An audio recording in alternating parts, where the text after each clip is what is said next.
So you ready to go?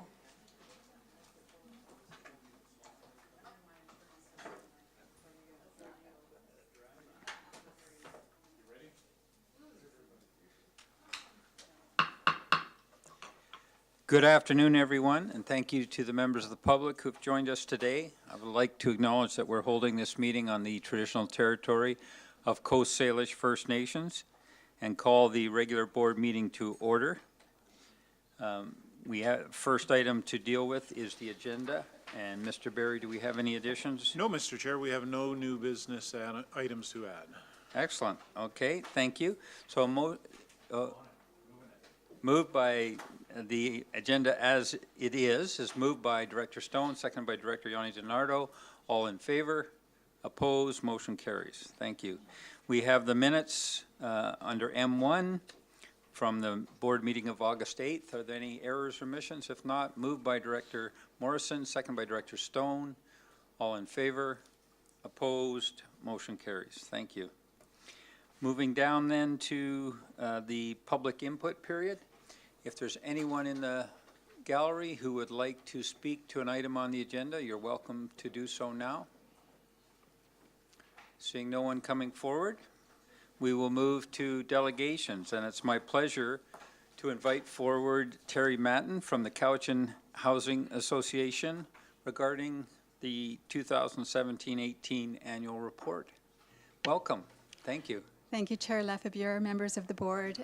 It's a pleasure to be here today to present to you our 2017-2018 annual report.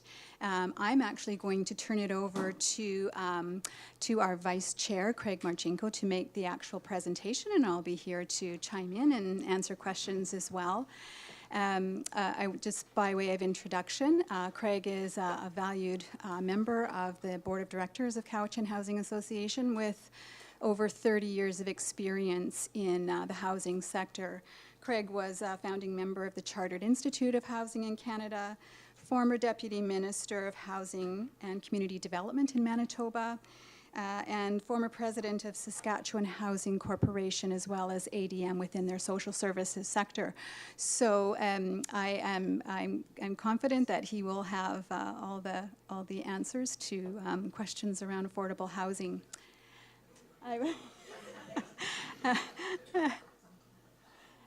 I'll let you take over from here, Craig, and I will set up the PowerPoint. Thank you. Craig, I don't want you to feel you've been set up, but the expectations are pretty high now. Yeah, they are, aren't they? So thank you for the opportunity.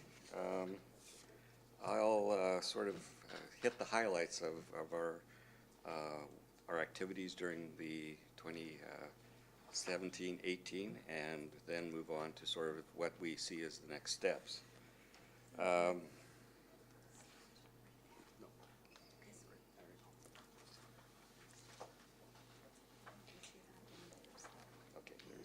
Okay, here we go.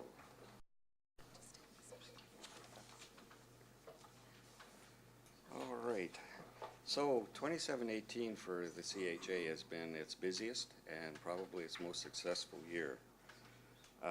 As you can see, our mandate is broad and encompasses a support and leadership role in promoting affordable housing within the CRVD, rather than a direct role in developing and owning affordable housing projects. CHA's mandate is to promote a cohesive and coordinated approach, bringing together numerous housing interests from homelessness, social housing, affordable housing, and market housing. And I do make the distinction between social housing and affordable housing in the sense that social housing is public housing, where it is subsidized by government, and affordable housing, not necessarily. CHA believes that a comprehensive community-based approach is the most successful and sustainable way of solving housing affordability issues. Instead of having the federal or provincial government dictating to communities their need or their perception of the need within communities, it is wise for communities to become involved and to, lobby and advocate for the community on behalf of its citizens in order to meet the needs in the community. The community knows what the needs are better than somebody further away in a central location.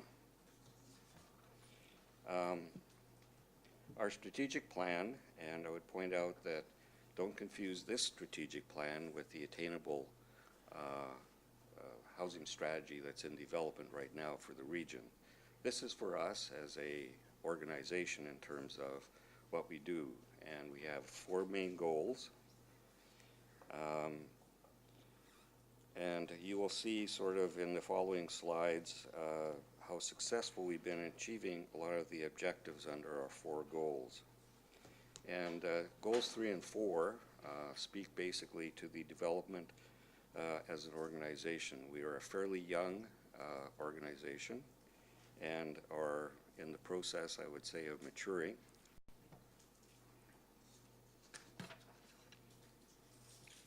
The CHA achieves this success through many hours of volunteer time put in by its board members, and has also had the good fortune to have an executive director such as Terry Matten, and through admin support of Morgan Sannington.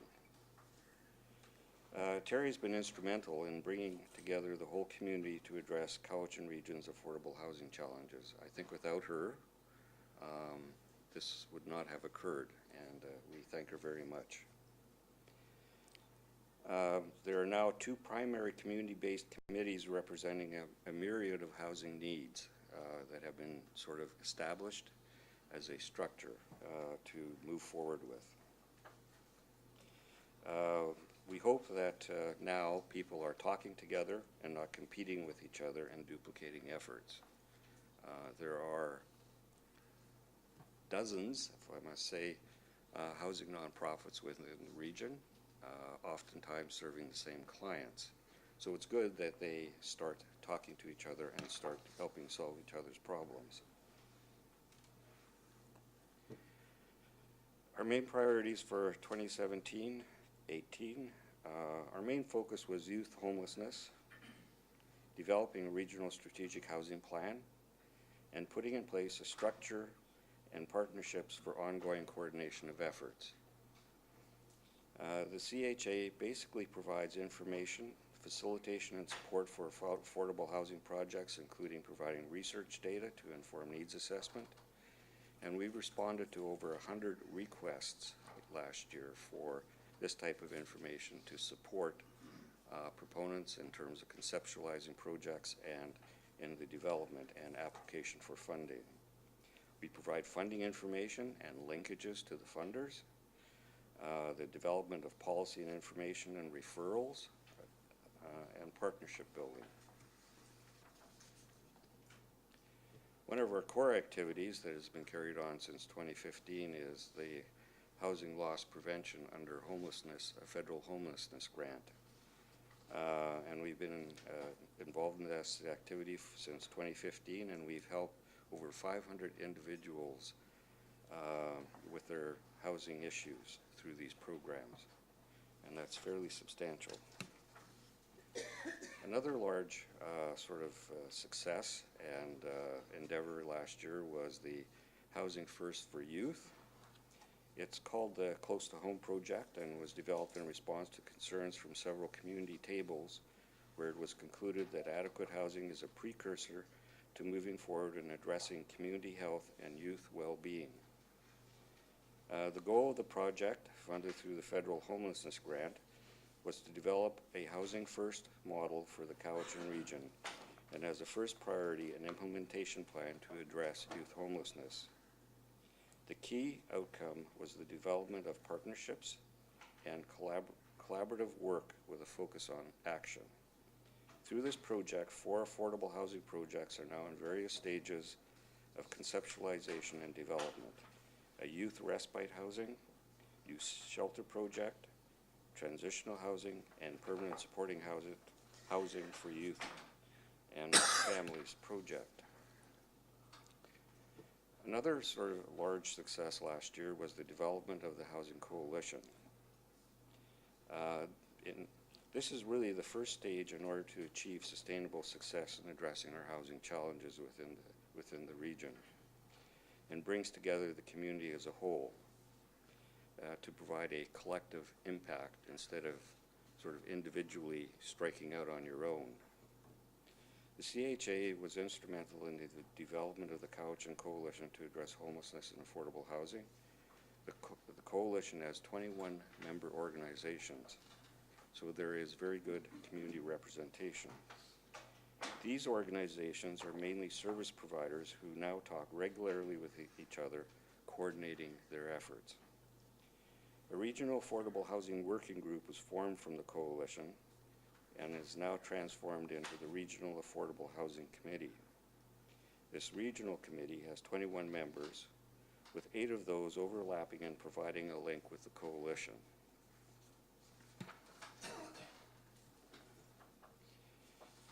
The main role of the regional committee is to expand the options for affordable housing all along the spectrum that ranges from shelters to non-market rentals to market housing. The community networks and the committee networks and discusses potential projects in various stages of development and looks for ways to ensure that they will be successful. The regional committee has a very diverse membership, including municipalities and developers. It is being used as the steering committee for the development of the attainable housing strategy for the Cowichan region. Building community partnerships and liaising with various agencies and governments is another essential role for the CHA. And you can see in this slide that there were numerous presentations and workshops with various organizations throughout the region.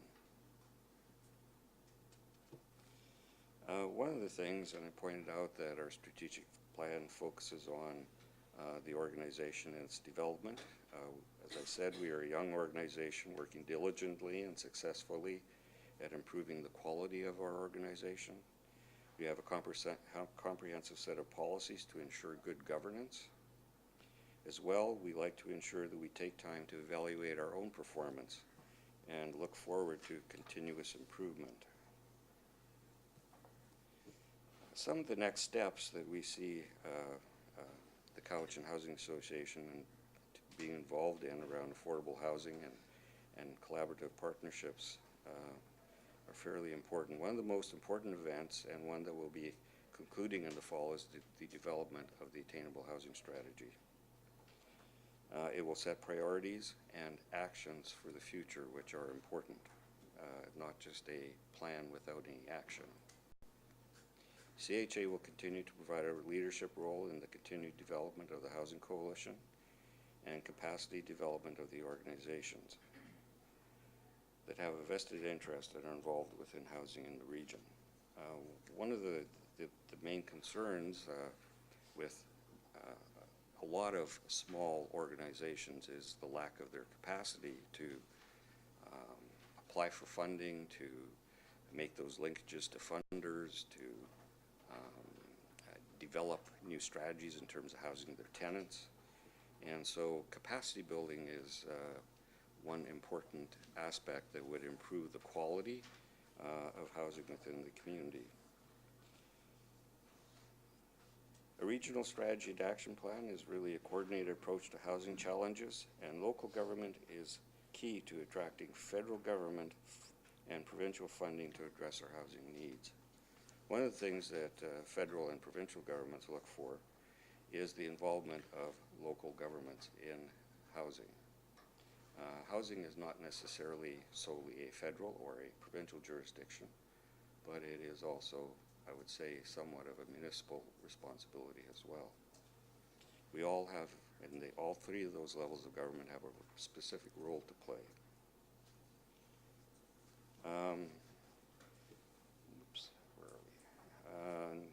Also, we will continue with, at least for 2018-19, to apply for funding and provide the homelessness loss prevention programming. At this stage, we are considering and looking toward maybe another organization taking on this particular role of directly delivering programs, the programming. Housing and data information is in high demand within the housing sector for the region, and will continue to provide and improve this service.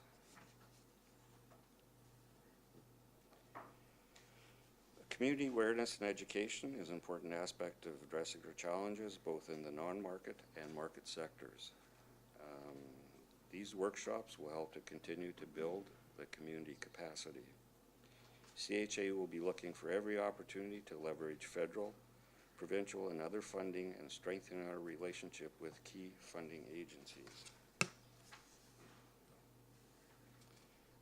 Finally, sort of a brief view of our financial report for 27-18. Before I continue, I would mention that by this Friday, or for sure Monday, our full annual report will be published on our website for all to read, with more detailed financials and actually more details around the specifics of individual or the numerous projects that we were involved in supporting and facilitating. In 27-18, we had 3 streams of funding. The Island Health funding through the CRVD for around $75,000. Homelessness Prevention Programming Grant, which we've had for the last 4 years at around $67,000. And the Housing First Development Grant, the federal grant for $132,000, for a total of approximately $275,000 in revenue.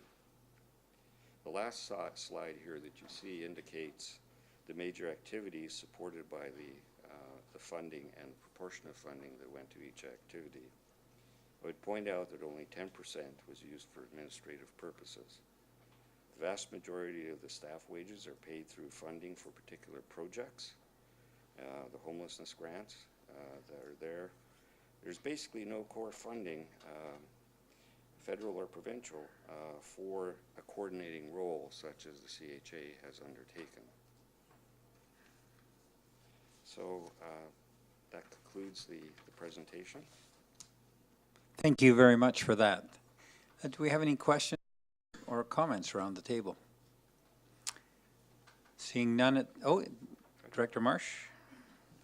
I really appreciated to get the PowerPoint, because we'll be talking about the referendum question with our constituents.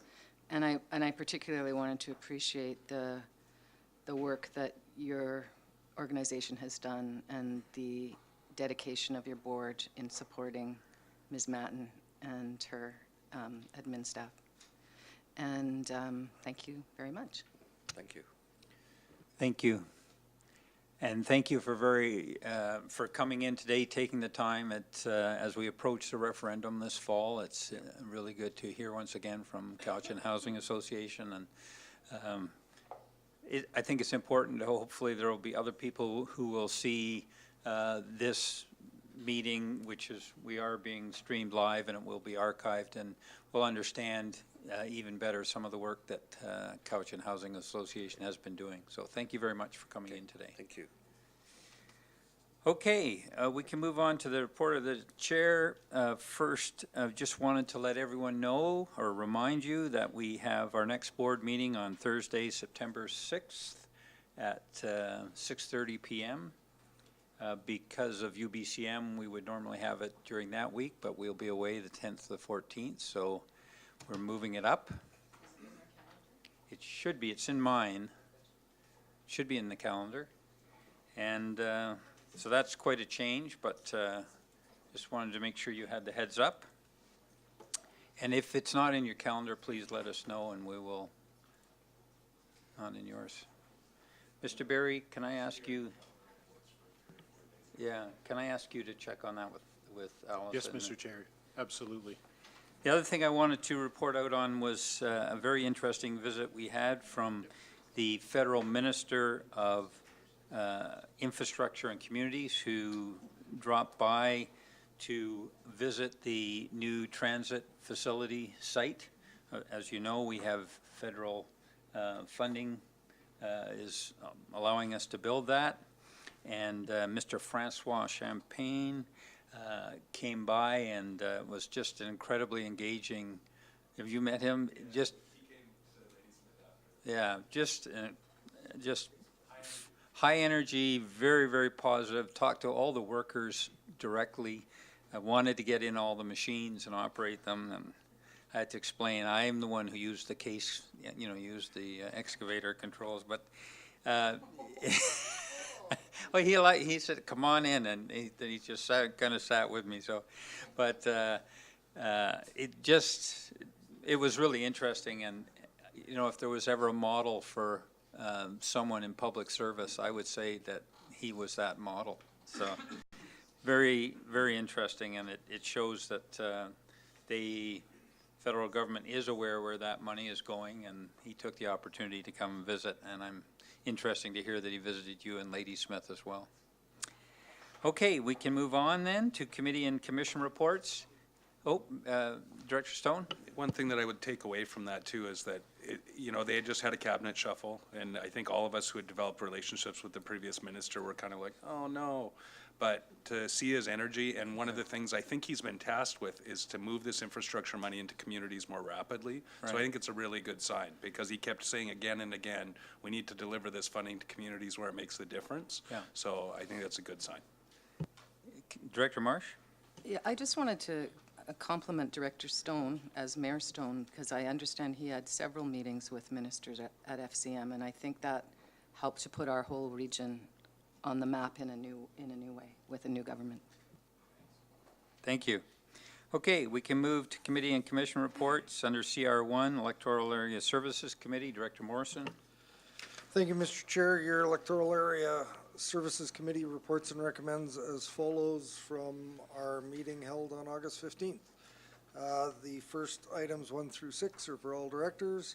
Item 1, 2 parts. One, that the Shawnigan Lake Water Conservation Plan attached to the Water Management Division's August 2nd, 2018 staff report be approved. And 2, that the Saltaire Water Conservation Plan attached to the Water Management Division's August 2nd, 2018 staff report be approved. 2, that a license of occupation 5-year agreement renewals with the BC Transportation Financing Authority be approved for the Skinner Road Beach access and South Oyster School Road Boulder Point Beach access located in Electoral Area G, Saltaire Gulf Islands, and for Westby Road Blue Heron Park in Electoral Area H, North Oyster Diamond. 3, that the Community Parks and Trails Master Plan for Electoral Area E, Cowichan Station, Satlam, Glenora be adopted by law to define the future direction, policies, priorities, and actions of the Community Parks and Trails program in Electoral Area E over the next 10 to 20 years, and there's a slight change from years 2018 to 2038.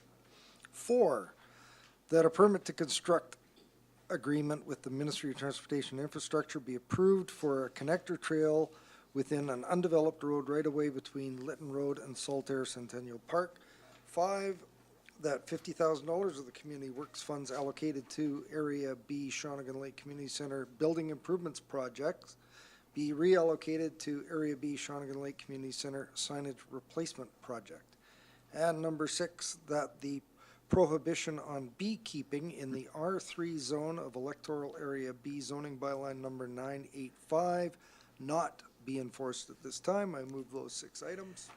Thank you. Seconded by Director Acton. Any question on these?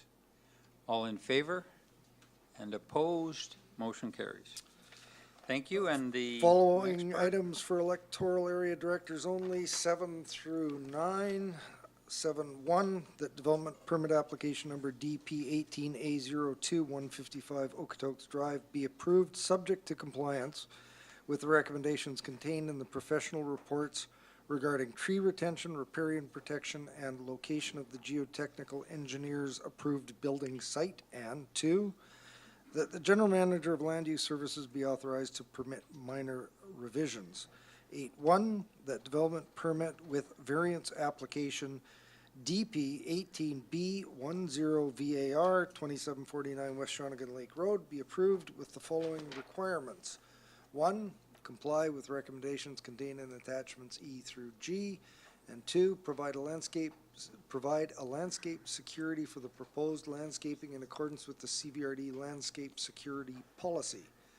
2, that a variance to section 5.14 sub A of zoning bylaw 985, setback from a water course from 50 meters to 5.82 meters be provided for a 38 square meter expansion to the existing residential dwelling, and 3, that the general manager of land use services be authorized to permit minor revisions.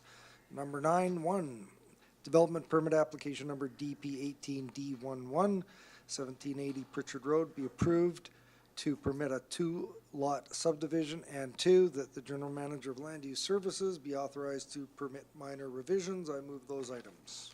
Thank you. Seconded by Director Acton. Any question on these? All in favor and opposed? None opposed. That Motion concludes carries. my report. Thank you, Director Morrison. Moving to Director Yanni DiNardo for the Regional Services Committee report. Thank you, Mr. Chair. Your Regional Services Committee report held earlier today. One, the sports grant criteria dated June 27th, 2018 be approved, and 2, that the resolution number 14-385, that for any event receiving local government funding, 25% of the event surplus funds, up to the amount of the original investment, be returned to the sports tourism function in a reinvestment recovery reserve fund, with the remaining 75% designated as a community legacy, is no longer applicable due to anticipated difficulties in recovering the event surplus funds. Thank you. Seconded by Director Stone. Any question? Yes, Director Acton. Just a comment, and I'm wondering if maybe you can direct where this could go. In the past, there was a person from the public who came and spoke and said, you know, we weren't really giving the public an opportunity when we have a meeting in the morning and then we pass it at the board level just a few hours later. I would like to understand why we can't wait for committees like Regional Services until the next board meeting so that we pass it at the board. And I Sure. guess that's my first question. Sure. Mr. Barry? Yes, Mr. Chair, I'll answer that one. That recommendation from Regional Services was actually listed and published last Friday, and it says on that agenda that it be recommended to the board. So there's full public, the intent is the public would know that it would be going to the board unless you changed it. But we're at committee, so it could be denied. Anything could happen. It doesn't give the public enough So time I think to respond, perhaps I what think. you're I think asking, in favor of transparency. it is consideration of changing the policy. Yeah. Because the policy right now is to bring it forward to the board meeting as soon as possible. So that's probably your concern is around that policy. Mr. Mr. Chair, Barry? certainly, government gets criticized for moving too slow on many things. The public transparency is there because it's published and the intent is right there. This is going to go to the board at the next board meeting. But if you'd like us to do it slower, I think it just doesn't give the same oh, sorry, could I? Mr. Keever, did you? I think the basic issue is that staff review the policy and come back with the board with something that the board maybe want to amend some items such as that. Is that? Yeah. I just wanted to add, though, because electoral area services, it happened last week. So it was on the agenda a week before, they have a week, and then it was passed, it was at committee a week ago, and then there's still time to discuss with somebody what happened there. And some of these items are new business, even. So it doesn't actually give people the chance. What I would recommend is that you formulate a motion for the board in terms of requesting a staff review of that policy with regard to your concern around the opportunity for the public to make comments. couldn't we do that right now? There's a motion on the floor. No, no. No, we have another motion on the floor. But certainly Director Acton can make a motion following this one. I just wanted to give some time for preparation of an appropriate motion, but, okay, so do we have any other comments? I'll call the question then. All in favor? And opposed? Motion carries. That's my report. Mr. Thank Chair. you, Director Yanni DiNardo. Director Acton, would you like to make a motion now, or would you like a little time to craft it, or? I don't know that it's too complicated. Okay, carry on. I'd like to create a motion that the committee, The staff be asked to staff prepare be a asked to report, prepare a report on the possibility of whether providing more time for public, input after committee, or before it goes to the board. before a report comes to the board from committee? Mr. Berry, can you, Yeah, actually, you're asking that committee items do not go to the board that's The same held the day. same day. That's what you're asking Yep. for. okay. Mr. Keever? What I think she's asking for is the staff to review that policy and bring something back to the board with some type of recommendation. Would the board have the opportunity to deliberate that or to make amendments? Okay, I think we've got it. So that's moved. Do I have a seconder? Seconded by Director Kuhn. Any question? Director Stone? Will this report come to a committee before it comes to the board? Okay. I couldn't resist. There's one in every crowd. And Mr. Chair, I'll just clarify, there is no policy existing. This is just our practice. Sorry, practice. We won't have any policy in the actual motion, Okay, just thank that a you. report be prepared. Was there a hand up over here? No? Okay, I'll call the question. All in favor and opposed, motion carries. Thank you. Thank you, Director Acton. Moving on then to staff reports. Mr. Berry. First staff report from Public Safety Division regarding budget amendment for emergency planning. Recommendation that the 2018 budget for Function 205, Emergency Planning, be amended to increase minor capital by $18,500 and increase transfer from operating reserve by $18,500. Moved by Director Nicholson, second by Director Marsh. All in favor? Opposed? Motion carries. Second staff report for South Cowichan Recreation Division, that and recommendation that the 2018 budget for Function 464, Shawnigan Lake Community Center, be amended to decrease capital surplus by $25,000, increase operating surplus by $25,000, decrease capital building improvements by $90,000, increase minor capital by $50,000, increase capital land improvements by $40,000, increase transfer from operating reserves by $25,000, and decrease transfer from capital reserves by $25,000. Thank you, and that's moved by Director Acton, seconded by Director Stone. Any question on this? All in favor? Opposed? Motion carries. And number 3 from South Cowichan Recreation regarding Kerry Park Rec Center, recommendation that the 2018 budget for Function 411, Kerry Park Recreation Center, be amended to decrease contingency by $1,300 and increase the deficit by $1,300. Moved by Director Yanni DiNardo, seconded by Director Acton. Any question on this? All in favor? Opposed? Motion carries. Thank you, Mr. Berry, and then we have a number of public hearings. We have a public hearing report and the minutes from a public hearing that was held regarding the cannabis regulation bylaws, and that was bylaw 4118 through to 4125. There's a recommendation that the public hearing report and minutes be received. Moved by Director Day, seconded by Director Nicholson. All in favor? Opposed? Motion carries. And can move, yes, Director Morrison? Yes, Mr. Chair, just as a direction to staff, I'd like to move that a second round of zoning amendment bylaws be prepared concerning the growing, retailing, and consumption of cannabis with a view to addressing many of the matters raised at the public hearing on July 30th, 2018, and that these draft bylaws be presented to a September EASC meeting for consideration. Thank you. Have you provided that? Great, thank you. Seconded by Director Nicholson. Any question on this? All in favor? Opposed? Motion carries. Thank you, Director Morrison. So, Mr. Berry, we can move down to question period. Yes, there are no bylaws today, so Right. the next item would be question period. So is there anyone in the audience who would like to ask a question on today's business?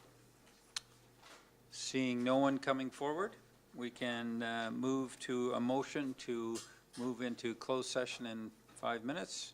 Moved by Director Stone, seconded by Director Marcotte. All in favor? Opposed? Motion carries.